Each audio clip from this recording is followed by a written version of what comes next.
Hello to everyone, welcome to my channel. This is Nawaz. Today I am talking about very important topic that is top down analysis. जो भी लोग market में new हैं, जिन्हें नहीं जानकारी है, सबसे पहले आपको पता होना चाहिए कि टॉप डाउन एनालिसिस होता क्या है, इसका रोल क्या है मार्केट में और कैसे हम इसको यूज करके अपने ट्रेडिंग जर्नी को और ज़्यादा इजी बना सकते हैं। पहला चीज़ देखो इंपॉर्टेंट क्यों है, क्योंकि पहला चीज़ आपको ये पता होना चाहिए कि मार्केट जैसे करंट में चल रहा है। अभी आपके सामने ये लाइव चार्ट है, मैं बीटीसी का लाइव चार्ट लगा देता हूँ। Just wait a minute. यहाँ पे आपको दिख रहा है, सपोज दैट 15 मिनट पे मैंने लगाया, ठीक है, ये आपको दिख रहा है। लेकिन अब आपको ये नहीं पता कि कब मार्केट में मुझे बाई करना है, कब मार्केट में मुझे सेल करना है। और इससे ज़्यादा इंपॉर्टेंट चीज़ क्या होता है कि मार्केट में बहुत सारे लोग ट्रेड ले लेते हैं, पैसा बनता है, लेकिन पैसा प्रॉफिट सही जगह पे बुक नहीं होता। तो profit booking is the main part of the trading. अगर आपको ये पता चल जाए कि हम कहाँ सही जगह पे प्रॉफिट बुक कर सकते हैं, जहाँ से मार्केट घूम सकता है, तो फिर आपकी जर्नी और ज़्यादा इजी हो जाएगी और आप इस तरह से नहीं कहोगे कि मैंने प्रॉफिट देखा बट मैंने प्रॉफिट बुक नहीं कर पाया, मार्केट रिवर्स हो गया, क्योंकि आप सही जगह पे प्रॉफिट बुक कर पाओगे। तो ट्रेड लेना कोई बड़ी बात नहीं है, बट उसके पहले आपको ये भी पता होना चाहिए कि कहाँ तक एरिया है, कहाँ तक मार्केट जा सकता है, किस टाइम फ्रेम पर ट्रेड कर रहे हैं, किस चीज़ के लिए ट्रेड कर रहे हैं, मेरे माइंड में है क्या, मैं स्कैल्प कर रहा हूँ, स्विंग कर रहा हूँ और इन्वेस्टिंग कर रहा हूँ, तो किस पे कौन सा टाइम फ्रेम मेरे को देखना है। टॉप डाउन एनालिसिस में क्या होता है, मार्केट को एक बड़े फ्रेम से लेके छोटे फ्रेम तक देखना ही टॉप डाउन एनालिसिस है। कि आप टॉप से देखते हो मार्केट को कि क्या सिनेरियो बन रहा है मंथली चार्ट पे, वीकली चार्ट पे, डेली चार्ट पे, 4 आवर पे, 1 आवर पे, फिर छोटे छोटे टाइम फ्रेम पे। तो जब आपको पूरा प्रॉपर वे में नॉलेज होता है तो आप बेहतर तरीके से ट्रेडिंग जर्नी को अपने आसान बना सकते हो। तो जो आज का टॉपिक होने वाला है that is top down analysis. सबसे पहला जो इसमें हम बात करने वाले हैं कि टॉप डाउन एनालिसिस में मैंने एक प्रीवियस वीडियो में मैंने बताया हुआ है कि 3 तरह की ट्रेडिंग है। कितने टाइप की? 3 टाइप की ट्रेडिंग है। 3 टाइप की ट्रेडिंग में जो 3 है, एक तो स्विंग है, दूसरा स्कैल्प है, तीसरा इन्वेस्टमेंट है। सबसे पहले हम ये जानते हैं कि स्विंग क्या है, स्कैल्पिंग क्या है और इन्वेस्टमेंट क्या है। स्विंग क्या होता है? ऐसा ट्रेड जो हमने ट्रेड लगाया, जैसे मैं थोड़ा सा आलसी बंदा हूँ, मेरे पास समय कम है, मैं 24 घंटे स्क्रीन पे नहीं देख सकता, तो मैं क्या करूँगा, मैं या तो स्विंग करूँगा या तो इन्वेस्टमेंट करूँगा। जिसके पास सफिशियंट टाइम है कि हाँ दिन भर मुझे ट्रेडिंग ही करना है, वो स्कैल्प करता है। जिसके पास नहीं टाइम है और कहीं इन्वॉल्व है, वो स्विंग पकड़ता है या इन्वेस्टमेंट करता है। इन्वेस्टमेंट मोस्टली 90% लोग करते हैं, आपको पता ही है, क्योंकि सबका सुनते होगे, कोई इसी स्टॉक को खरीद के बैठा है, कोई इस स्टॉक को खरीद के बैठा है 6 महीने के लिए, साल भर के लिए, 2 साल 5 साल के लिए। तो ये एक टाइप का इन्वेस्टमेंट है, ठीक है। तो इन्वेस्टमेंट को हम अलग टाइम फ्रेम पे देखते हैं, उसका एनालिसिस अलग तरीके से करते हैं। स्विंग पे हमें जाना है, जैसे हमने एक दिन के लिए होल्ड किया या कुछ घंटे के लिए होल्ड किया, 4-6 घंटे, 10 घंटे या 2 दिन 3 दिन के लिए होल्ड कर लिया, ये आता है स्विंग की कैटेगरी में। कि जब हमने कोई ट्रेड देखा, मेरा सेटअप बना, मैंने ट्रेड लगाया और मैं भूल गया, अपना स्टॉप लॉस लगाया, टारगेट लगाया, छोड़ दिया 1-2 दिन के लिए, मैं निश्चिंत बैठा हूँ, मुझे फ़र्क नहीं पड़ता कि हर कैंडल मैं देखूँ 1 मिनट पे, 5 मिनट पे, उससे मुझे कोई लेना देना नहीं है। स्कैल्प क्या होता है? स्कैल्प में जब हम मार्केट को छोटे टाइम फ्रेम पे देख के ट्रेड लेते हैं, जैसे 15 मिनट, 5 मिनट, 1 मिनट पर भी ट्रेड होता है, ठीक है। तो जो लोग छोटे छोटे स्कैल्प करते हैं ना, कि चंद मिनट का गेम है, आपने ट्रेड लगाया, हो सकता है कभी 1 ही मिनट में प्रॉफिट आ गया, टारगेट आपका बुक हो गया, हो सकता है कभी 5 मिनट लगे, 15 मिनट लगे, 20 मिनट लगे, मैक्स टू मैक्स 1 घंटे लग गए। ये सारे कैटेगरी में आते हैं स्कैल्प के। 3 चीज़ बेसिक आपको क्लियर हो गई होगी। अब चलते हैं स्विंग की बात करते हैं कि स्विंग में हमको कौन कौन सा टाइम फ्रेम पे एनालिसिस करना होता है मार्केट में बेसिकली।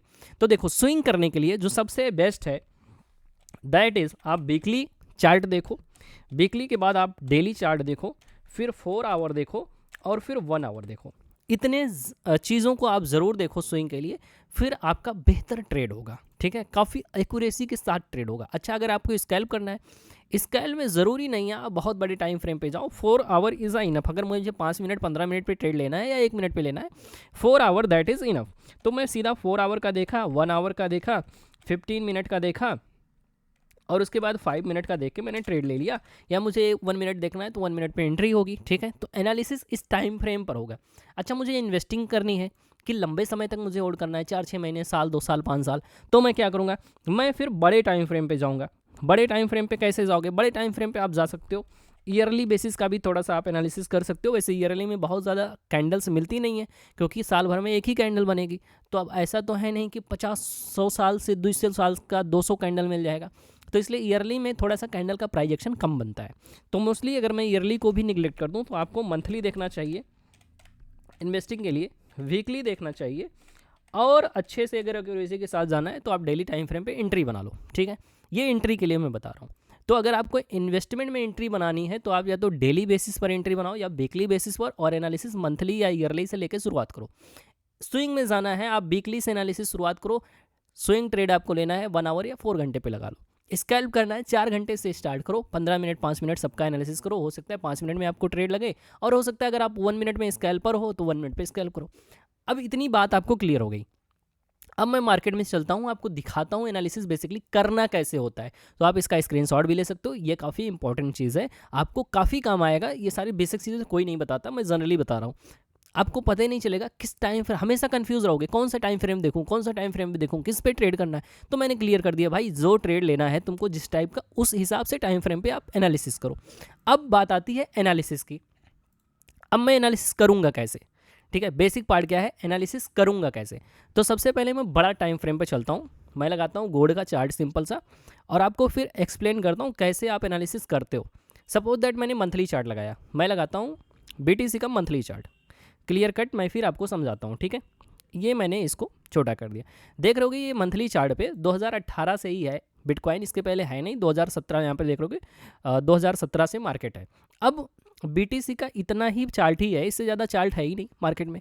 तो आप क्या करोगे, आप इसमें कुछ प्राइस एक्शन खोजने की कोशिश करो। अगर आपको इन्वेस्टमेंट करना है तो प्राइस एक्शन कैसे आप देखते हो, देखोगे एक नीचे से एक ट्रेंड लाइन है जिसपे मार्केट ने सपोर्ट लेते हुए चल रहा है, बहुत अच्छा परफेक्ट फॉलो कर रहा है मार्केट। इसको देख रहे होंगे, मार्केट यहाँ पे आया, एक अच्छी खासी बाइंग आई, यहाँ पे आया अगेन बाइंग आई, यहाँ पे आया था एक बहुत बढ़िया रैली आई, और अगेन BTC ने यहीं कहीं ट्रेंड लाइन के आसपास टच किया है।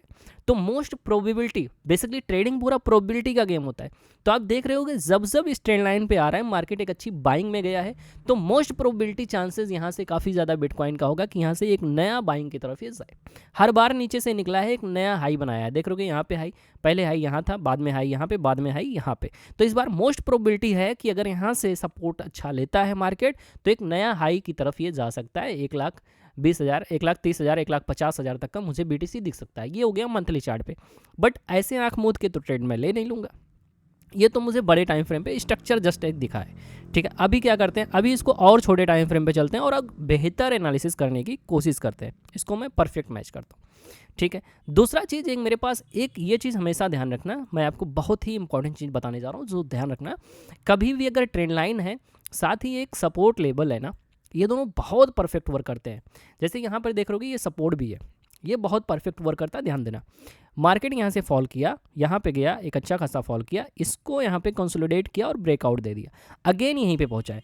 अगर ये यहाँ से ब्रेकडाउन आ जाता, ठीक है, आ जाता है, मैं 1% के लिए चांस होगा, नहीं तो चांस नहीं है। अगर ब्रेकडाउन आ जाता है तो होगा क्या कि यहाँ पे जो भी बंदा बाई करके बैठा है वो यहाँ ये सोच रहा है कि अब यहाँ से मार्केट अगेन सपोर्ट लेने वाला है, लेकिन यहाँ से थोड़ा टाइम पास करके बायर को ट्रैप करके, और अगर ये ब्रेक कर दिया तो बहुत बड़ा सेल ऑफ यहाँ पे दिख जाएगा, फिर समझ लो BTC खत्म, जिसकी चांस नहीं है, मैं आपको क्लियर बता रहा हूँ। बट ये प्रोबेबिलिटी क्या होती है कि जब एक सपोर्ट लेवल हो और दूसरा ट्रेंड लाइन, दोनों का सपोर्ट हो जाए, तो that will a good opportunity for the buying, ठीक है। बट अगर ये ब्रेकडाउन आता है तो एक बहुत बड़ी सेलिंग भी कंटिन्यू होती है। तो ये चीज़ हमेशा ध्यान रखना, दोनों के लिए फॉलो होता है, रेजिस्टेंस सपोर्ट दोनों के लिए। चलो, ये बड़े टाइम फ्रेम पे एनालिसिस हो गया। अब मैंने वीकली पे देख लिया, मुझे इन्वेस्टमेंट पर्पस से अब मैं आ गया वीकली पे, ठीक है। मंथली देख लिया मैंने, अब मैं आ गया वीकली पे। वीकली पे देख रहे होगे ये बहुत अच्छे सपोर्ट लेवल पर है, ये काफ़ी अच्छे सपोर्ट लेवल है जहाँ से मार्केट यहाँ से बार बार रिएक्ट कर रहा है, ठीक है। तो आपको क्लियर कट दिख रहा होगा। दूसरा चीज़, अगर आप इसको और अच्छे से, अब जो भी बंदा यहाँ से सपोर्ट दैट कोई सेल किया होगा ना, कैसे फाइंड आउट किया होगा, नीचे से देख रहे हो एक अच्छी ट्रेंड लाइन, ठीक है, क्लियर कट दिख रहा है ये ट्रेंड लाइन। मैं बहुत बेसिक चीज़ बता रहा हूँ, ट्रेंड लाइन देखा होगा, वहाँ पे उसको समझ आया भैया वीकली चार्ट पे मैंने लगा दिया, और वीकली चार्ट पे मेरे को दिख रहा है कि मार्केट यहाँ से सपोर्ट लिया था, यहाँ से सपोर्ट लिया था, और इस बार मार्केट ने ब्रेकडाउन दे दिया। ब्रेकडाउन दे दिया यानी कि जो सपोर्ट था नीचे से, जिस पे सपोर्ट ले रहा था मार्केट, उसको तोड़ चुका है। यहाँ पे कोई बंदा सेल करेगा, छोटा सा एसएल, उसके बाद देखो इतनी बड़ी रैली कंटिन्यू कर गई, क्लियर है। अभी मार्केट यहाँ से अगेन सपोर्ट लेके बाइंग में कन्वर्ट करने जा रहा है, अभी डायरेक्ट जा रहा है। एक अच्छा सा अगर ये हल्का सा पुल बैक लेके और अगेन कुछ अच्छा एंट्री बनाता है तो वो हमारे लिए काफ़ी बेटर अपॉर्चुनिटी होगी बाइंग करने के लिए। पहला टारगेट होगा 93-95,000 और अगेन ये हाई होगा 1,15,16,000 का। तो ये बेसिकली एनालिसिस इस तरह से करते हैं। तो ये तो मैंने देख लिया वीकली पे। अच्छा वीकली पे आप देख लिए, अब आ जाओ डेली पे। ठीक है, अब डेली पे क्या करेंगे, डेली पे ये देखो कितना शानदार स्ट्रक्चर। अब मैं आपको समझाता हूँ। देखो, अब जैसे मुझे स्विंग करना है या स्कैल्प करना है, स्कैल्प की बात अभी नहीं कर रहा हूँ, मैं स्विंग की बात कर रहा हूँ। अब देखो स्विंग के लिए मैंने देखा क्या कि ये डेली टाइम फ्रेम का एक अच्छा खासा सपोर्ट लेवल था। मैं इसको पूरा ही रिमूव कर देता हूँ। ठीक, मैंने क्या देखा, एक अच्छा खासा यहाँ से मार्केट ने सपोर्ट बनाया, यहाँ से मार्केट ने एक अच्छा खासा सपोर्ट बनाया। मैं यहाँ पे लेवल वॉच कर रहा हूँ काफ़ी दिनों से। मार्केट ऊपर से नीचे आ रहा है, नीचे आ रहा है, नीचे आ रहा है। यहाँ पे मैं दिखाता हूँ आपको।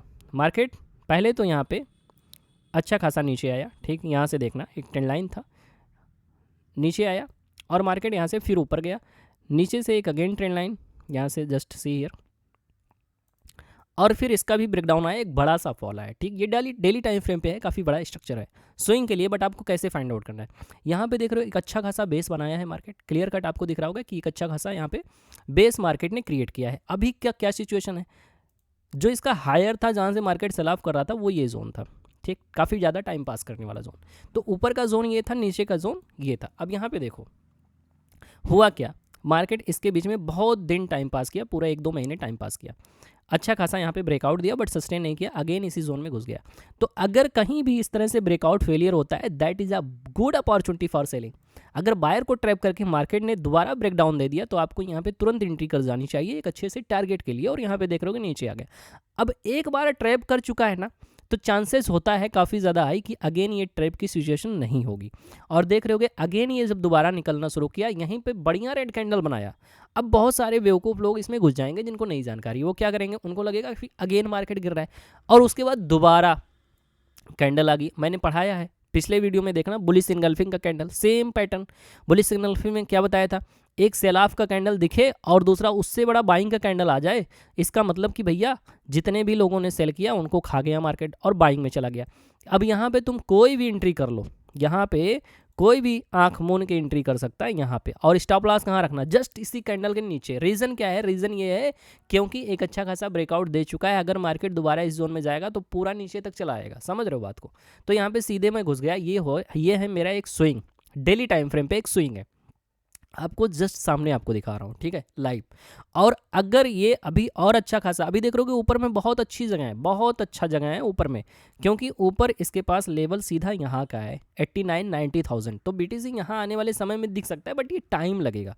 तो ओवरऑल एनालिसिस करने में आपको समझ आ रहा होगा। अब मैं आ जाता हूँ 4 आवर पे। अब मुझे जैसे स्कैल्प करना है, स्कैल्प के लिए मैंने क्या किया भैया, 4 आवर मैंने देखा, मैं इस सबको मिटा देता हूँ। मुझे करना है scalp, just wait a minute, मुझे स्कैल्प करना है। मैं देख रहा हूँ, क्या देख रहा हूँ, क्या देख रहा हूँ, क्या देख रहा हूँ, मार्केट को छोटे टाइम फ्रेम पे देख रहा हूँ। नीचे से एक ट्रेंड लाइन है जिस पे मार्केट जा रहा था। यहाँ पे मैंने देखा सपोज दैट मार्केट यहाँ पे क्लियर कट, मार्केट यहाँ से हर बार एक बाइंग अपॉर्चुनिटी यहाँ से दिखाते हुए ऊपर की साइड निकल रहा था। बट यहाँ पे इस बार क्या हुआ, देख रहे होगे यहाँ पे, अगर किसी को समझ आ रहा होगा तो यहाँ पे देखोगे कि ये एक लेवल पे आया मार्केट, और यहाँ से पिछली बार क्या हुआ था, पिछली बार एक अच्छा खासा यहाँ पे सेल ऑफ हुआ, एक अच्छा खासा यहाँ पे सेल ऑफ हुआ, कंसोलिडेट किया, यहाँ पे ऊपर गया, इतनी बड़ी रेड कैंडल। फिर यहाँ पे कोई भी बंदा सेल कर सकता है, आंख मूंद के सेल करोगे ये नीचे। अच्छा, उसके बाद अभी क्या सिचुएशन है अब ये हो गया 4 आवर पे। तो 4 आवर पे मैंने देखा अगेन ये सेम जगह पे सेलिंग जोन पे है, बट डायरेक्ट नहीं घुसना, क्योंकि एक बार सेल ऑफ आ चुका है। मोस्ट प्रोबेबिलिटी बड़े टाइम फ्रेम पे मुझे दिख रहा है कि बाइंग में जाएगा। तो मैं वेट करूंगा यहाँ पे कंफर्मेशन का, कि हो सकता है ये अगेन यहाँ से फिर रिजेक्शन लेके फिर इसी जोन में टाइम पास करे। तो जब बनाएगा कैंडल तब देख लेंगे, डायरेक्ट नहीं घुसेंगे, क्योंकि बड़े टाइम फ्रेम पे मार्केट क्या है, बुलिश। छोटे टाइम फ्रेम पे क्या दिख रहा है मेरे को कि एक बेरिश जोन पे आ गया है, तो डायरेक्ट नहीं घुसना, वेट करना है। अगर 4 घंटे पे अगेन एक अच्छी कैंडल आती है तो मैं बेरिशनेस हो जाऊंगा, थोड़ा बहुत टारगेट प्रॉफिट बुकिंग के लिए आएगा मैं कर लूँगा। अदरवाइज ब्रेकआउट देता है टाइम पास करके 1-2 दिन में, तो मैं ब्रेकआउट करूँगा और एक अच्छी रैली के लिए मैं बैठा रहूँगा। अब आ जाता हूँ मैं 1 आवर पे। अब जैसे मेरे पास 1 आवर का है, मुझे करना है स्कैल्प है, ठीक है। 1 आवर का मैंने चार्ट लगाया। 1 आवर के चार्ट में मुझे क्लियर कट दिख रहा है, जैसे मार्केट यहाँ से देख रहोगे, ध्यान से देखना, कि एक अच्छा खासा सेल ऑफ हुआ, एक अच्छा खासा सेल ऑफ हुआ, मार्केट नीचे तक गया। अब यहाँ से देख रहा हूँ जस्ट एक अच्छा खासा बेस बनाया, ये बहुत इंपॉर्टेंट चीज़ मैं बता रहा हूँ, एक अच्छा खासा बेस क्रिएट किया। उसके बाद मार्केट यहाँ से देखोगे बाइंग में गया, बट यहाँ पे सस्टेन नहीं किया, और अगेन इसी लेवल पे फिर मार्केट ने एक स्ट्रक्चर बनाया और यहीं से फिर सपोर्ट लेते हुए मार्केट ऊपर की साइड निकल गया। तो यहाँ पे ये काफ़ी अच्छी अपॉर्चुनिटी है दोबारा बाइंग करने की। ये आपका एसएल और ये पूरा टारगेट इस तरह का आप कैप्चर कर सकते हो, ये स्कैल्पिंग व्यू है, ठीक है।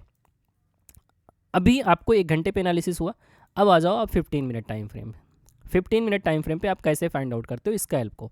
देखो मैं क्या कर रहा हूँ, मैंने देखा मार्केट में एक अच्छा खासा यहाँ से सेल ऑफ हुआ, यहाँ से देखना, just wait a minute. Market में 15 मिनट पे मैंने देखा एक अच्छा खासा सेल ऑफ हुआ, ऊपर गया, नीचे बेस क्रिएट किया और फिर यहाँ से हर बार हाई हाई लगाने की कोशिश कर रहा था। एक मेरे पास ये एक रेजिस्टेंस लेवल बना जो काफ़ी स्ट्रांगली वर्क कर रहा है। अगर मैं इसको आपको दिखाता हूँ मार्क करके, जस्ट वेट अ मिनट, तो ये मेरे पास एक लेवल है, ये पूरा परफेक्ट एक लेवल है, ये पूरा एक सेलिंग एरिया है, ठीक है, ये पूरा ही एक सेलिंग एरिया है जो काफ़ी कंसोलिडेशन फेज़ में था। और ये आई थिंक सैटरडे या संडे का था, इसलिए इतना ये ज़्यादा ये साइडवेज है, ठीक है। यहाँ पे मार्केट क्या कर रहा है, सेल ऑफ हुआ, यहाँ पे पहुँचा सेल ऑफ हुआ, यहाँ पे पहुँचा सेल ऑफ हुआ, यहाँ पे बहुत ज़्यादा टाइम पास किया, 1-2 दिन, एक अच्छा खासा ट्रेंड लाइन का क्रिएशन किया और जैसे ही ब्रेकआउट देता है आप यहाँ पे एंट्री कर जाओ, आपके पास एक अच्छी खासी अपॉर्चुनिटी, पहला टारगेट ये लेवल, ये कहलाता है आपका स्कैल्प, ठीक। तो यहाँ पे आप एंट्री कैसे करते, आप यहाँ पे सिंपली इस ट्रेंड लाइन के ब्रेकआउट पे यहाँ कहीं एंट्री कर जाते और जस्ट ये छोटा सा एसएल होता है इस जोन के नीचे, क्योंकि मैंने बताया अगर जोन के नीचे चला गया इसका मतलब ब्रेकआउट फेलियर और आपके पास एक अच्छा खासा टारगेट, पहला टारगेट ये 1:3 का। और अगर ये अच्छा खासा ब्रेकआउट दे दिया तो आपके पास देख रहे हो बड़े टाइम फ्रेम पे मुझे दिख रहा है ना क्लियर यहाँ तक का जगह है, तो अब मेरे पास अपॉर्चुनिटी हो जाती है कि मैं अपने एसएल को ट्रेल कर लूँ, एसएल सीटीसी कर दूँ या प्रॉफिट बुकिंग यहाँ कहीं लगा लूँ और मुझे दिख रहा है क्लियर कट इस जोन तक का टारगेट है। तो आपको क्लियर कट समझ में आया। अब मुझे यहाँ पे जैसे मैं स्कैल्प कर रहा था मेरे को पता भाई कि ये एक सेलिंग एरिया है, तो जैसे ही मार्केट यहाँ पे पहुँचा कुछ भी अपॉर्चुनिटी दिखाता है सेल होगा, मैं यहाँ से खट से निकल जाऊँगा। अब यहाँ पे रुकना आपके लिए बेवकूफ़ी है, क्योंकि बड़े टाइम फ्रेम पे एक सेलिंग कैंडल आएगी, पता चला फिर दोबारा नीचे आ गया, क्योंकि ये नहीं पता ना कितने दिन में निकलेगा, बट बड़े टाइम फ्रेम पे ये है कि मार्केट निकलेगा ज़रूर, ठीक है। इन्वेस्टमेंट वालों को ये सब छोटे मोटे चिंदी पिंदी मूव से फ़र्क नहीं पड़ता 5 मिनट 15 मिनट पे, बट स्कैल्पिंग वालों को बहुत फ़र्क पड़ता है, एक एक कैंडल से फ़र्क पड़ता है। तो ये चीज़ ध्यान रखना है कि हम किस व्यू से सोच रहे हैं, उस हिसाब से कैंडल को देखेंगे। अब मैं जैसे स्कैल्प करता यहाँ पे मैंने बताया मैं यहाँ पे निकल जाता, तो आपका क्या हुआ, एंट्री भी परफेक्ट हुआ और सही जगह पे आपने एग्जिट भी ले लिया। तो ये बेसिकली ये इंपॉर्टेंस होता है टॉप डाउन एनालिसिस का। तो आई थिंक आपको समझ में आया होगा कि कौन से ट्रेडिंग पे जाना है हमको, किस टाइम फ्रेम पे देखना है हमको, मार्केट को वॉच कैसे करते हैं और कैसे एंट्री बनाते हैं, वो भी थोड़ा छोटा मोटा मैंने एक्सप्लेन किया है। आई थिंक वीडियो अच्छी लगी होगी। नेक्स्ट वीडियो आएगा इससे भी ज़्यादा शानदार होगा नेक्स्ट कॉन्सेप्ट पे, जहाँ पे मैं प्रॉपर रेजिस्टेंस और सपोर्ट बनाना आपको सिखाऊंगा। बहुत सारे लोगों को दिक्कत होती है जिन्हें सपोर्ट रेजिस्टेंस बनाना भी नहीं आता, ठीक है। तो मिलते हैं नेक्स्ट वीडियो में। वीडियो अच्छी लगी हो तो लाइक कर देना, कमेंट कर देना, चैनल को सब्सक्राइब कर देना। नेक्स्ट वीडियो में मिलते हैं, तब तक के लिए thank you, thanks to all of you.